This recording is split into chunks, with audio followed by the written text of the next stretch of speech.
नमस्कार, सुवर्णास किचनमध्ये तुमच्या सगळ्यांचं खूप खूप मनापासून स्वागत आहे। पिठलं बनवण्यासाठी लागणार आहे इथे 1 वाटी बेसन, त्यानंतर एक बारीक चिरलेला कांदा, कढीपत्त्याची पानं, लसूण आल्याची पेस्ट आणि थोडा हिरवी मिरचीचा ठेचा आणि हिरवीगार बारीक चिरलेली कोथिंबीर। सगळ्यात आधी एका भांड्यामध्ये हे बेसन पीठ काढून घ्यायचं आहे।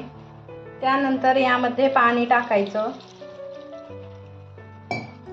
आणि याला व्यवस्थित असं मिक्स करून घ्यायचं, म्हणजे बेसनाच्या गुठळ्या होणार नाहीत।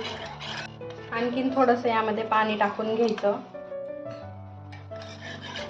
आणि याला व्यवस्थित असं मिक्स करून घ्यायचं आहे। बेसन इथं व्यवस्थित मिक्स करून घेतलेलं आहे। तर आता यामध्ये अजिबात गुठळ्या नाहीये, असं स्मूथ इथं मिश्रण बनवून घ्यायचं बेसनाचं। फोडणीसाठी कढईमध्ये 2 चमचे तेल टाकलेलं आहे गरम होण्यासाठी। तेल चांगलं गरम झाल्यावर यामध्ये मोहरी टाकून घ्यायची। मोहरी चांगली तडतडू द्यायची। मोहरी चांगली तडतडत आहे तर यामध्ये 1 छोटा चम्मच जिरं टाकून घ्यायचं। त्यानंतर कढीपत्त्याची पाने, एक बारीक चिरलेला कांदा। आता हे व्यवस्थित परतवून घ्यायचं आहे।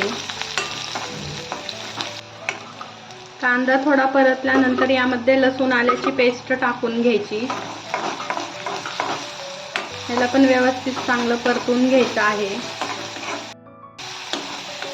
हे सर्व काही छान परतल्यानंतर यामध्ये हिरवी मिरचीचा ठेचा टाकून घ्यायचा। हे चांगलं 2-3 मिनिटांसाठी परतून घ्यायचं आहे व्यवस्थित।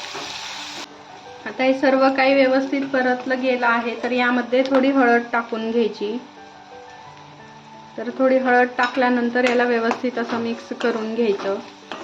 आता यामध्ये जे बेसनाचं मिश्रण आहे भिजवलेलं ते यामध्ये टाकून घ्यायचं आहे आणि यामध्ये आणखीन पाणी लागणार आहे तर पाणी टाकायचं, कन्सिस्टन्सी ॲडजस्ट करून घ्यायची। तर यामध्ये मी आणखीन थोडं पाणी टाकलेलं आहे। त्यानंतर ते जसं जसं शिजतं बेसन तसं तसं ते घट्ट येत जातं। यामध्ये आता चवीपुरतं मीठ टाकून घ्यायचं आहे। आता ह्याला एकसारखं असं फिरवत राहायचं, म्हणजे ह्याच्या गाठी होणार नाही। सुरुवातीला इथं गॅसची फ्लेम मोठीच ठेवायची आहे आणि मोठ्याच फ्लेमवर ह्याला असं फिरवत राहायचं एकसारखं। तर पाहू शकता आता इथं बेसन असं घट्टसर आलेलं आहे थोडं। तर आता याला उकळी आलेली आहे चांगली। तर गॅसची फ्लेम एकदम लो टू मीडियम ठेवायची, लो करायची आहे गॅसची फ्लेम आणि यावर झाकण ठेवायचं आणि झाकण ठेवून याला 5 ते 6 मिनिटं चांगलं उकळून घ्यायचं आहे। पाहू शकता मस्त असं पिठलं इथं शिजत आहे। तर हे असं उडतं, त्यासाठी यावरती झाकण ठेवून याला व्यवस्थित असं शिजू द्यायचं आहे।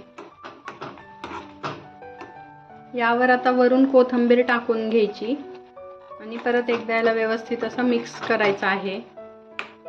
पिठलं तयार झालेलं आहे। तर गॅस बंद करून घेऊया आणि मस्त गरमागरम सर्व करूया।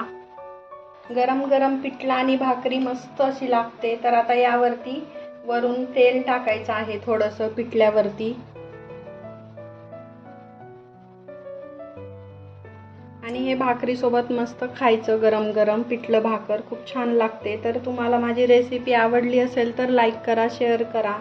परत भेटू अशाच एका मस्त झणझणीत रेसिपी सोबत। तोपर्यंत बाय बाय।